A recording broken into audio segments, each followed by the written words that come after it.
Cinderella's Revenge by Jacob. In a dark cabin in the woods, Ed forces his wife to wear a small pair of shoes.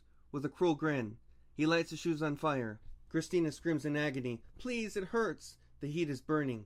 Ed says, "Dance for me." Christina is forced to dance in pain. Suddenly, poor Cinderella heard her mother fall to the floor and scream and die while she was locked in the cellar of the basement and treated like a slave. Her only job was to eat, sleep, and clean. Chapter 2. The Grave Robbing.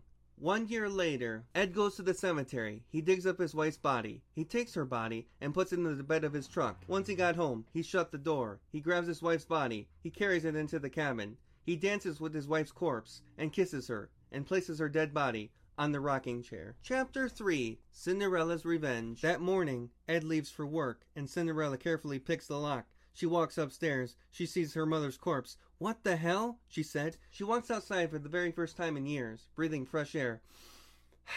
She checks the mailbox and finds an invitation to the ball. She jumps up and down, feeling very ecstatic. She runs back inside, hearing a noise that scared her. So she runs back into the cabin and going back into the cellar. Later that evening, Ed came back home. He spotted the note on the floor and realized she had escaped. The father is yelling in fury, yelling, "Cinderella, get your ass up here now or I'll beat the shit out of you." Cinderella walks upstairs. The fear leaves her eyes, turning into pure rage. Something inside Cinderella snaps. "I'm not your bitch anymore, you bastard!" She grabs a sledgehammer from the corner and brutally attacks her father. He falls to the floor. She drags his body outside, and then she repeatedly hits him with a hammer. Blood was soaking all over her dress. She walked back into the cabin. She grabbed a chainsaw. She started it up, and she cut off her father's feet with a chainsaw. Then after, a bunch of birds plucked his eyes out, and then she grabbed his feet and put it into the fire, committing a ritual.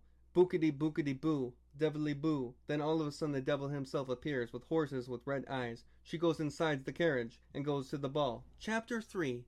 The Ball. When Cinderella arrived at the ball, she walked drenched in blood. The guests were staring at her. This handsome man named David walked up to her and said, "Are you okay?"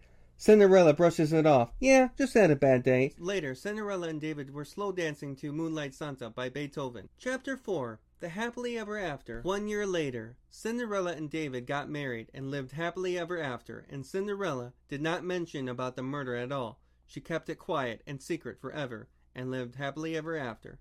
Cinderella's Revenge by Jacob.